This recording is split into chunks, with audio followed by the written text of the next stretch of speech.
are watching The Huddle. We are breaking down all 6 wildcard weekend games. It is myself. It is Tony Farmer. It is Jason Anik. Let's get in to the Steelers. Minge, real quick, not a bad teaser spot too, right? I think for the Texans at home up to 8.5. Sure. Going to consider there too. Yep, for sure. Let's get into the Steelers Ravens here.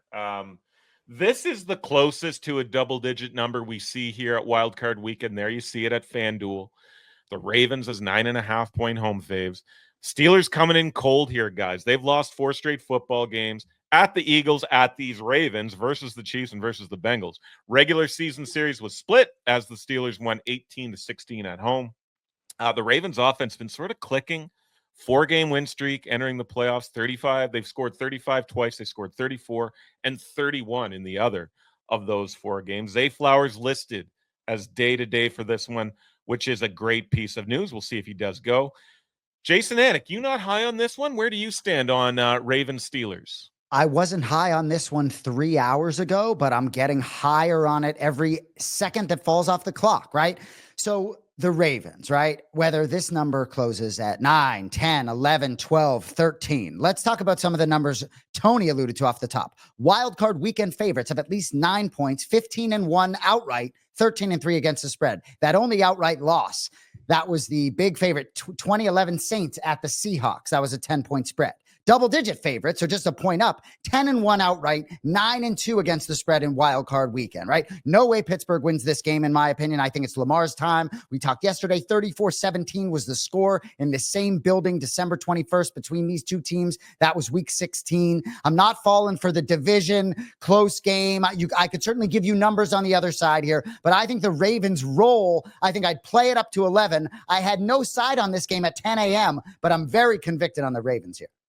I'll get to you in a sec, Tony. I'm sort of aligned here, Jay. I am not on a side. Like, again, I've got anytime touchdowns for all 6 of these games. So I'll get into mine before we get to Tony.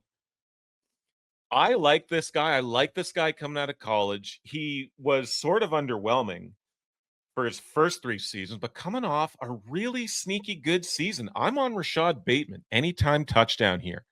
Plus 175. At Bet365. There you see some of the other prices as we sit here on a Tuesday.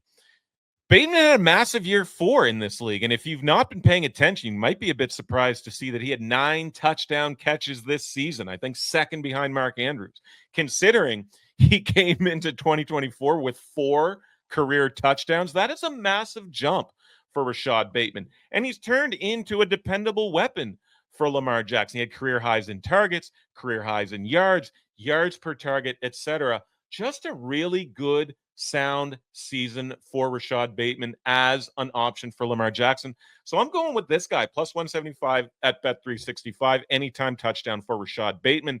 Tony, any thoughts on this game?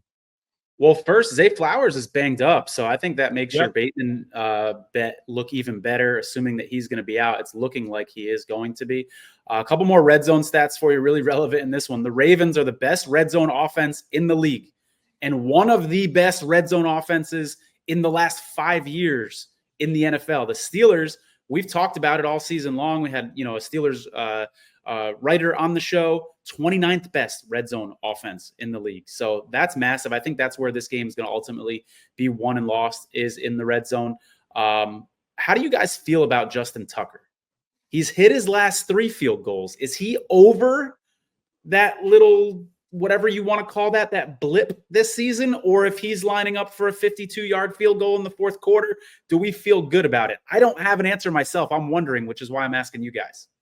I think I'm with you, Tony. I don't know that I have an answer, but I know watching him this season in a lot of those spots that you mentioned and you're alluding to, he did not look like the guy that we have, come to know in this league. One of the most reliable guys when the lights are brightest. He's automatic. Jason, I know, you've seen a lot of the Ravens. You've seen a lot of Tucker as a Pats fan, but is he the same dude that we have been depending on for those many years? Is he still the greatest kicker in the history of the NFL? Because he was in my opinion, prior to the beginning of this season. I still think he is, but I don't think it's a blip, and I don't see the confidence in his eyes anymore. And I'm not really a superstitious guy, but yeah, I don't see the look in his eyes. But I think for this Ravens team, it's up to Lamar Jackson. They're so damn good. Lamar Jackson's so dangerous that it shouldn't really matter Certainly not this weekend.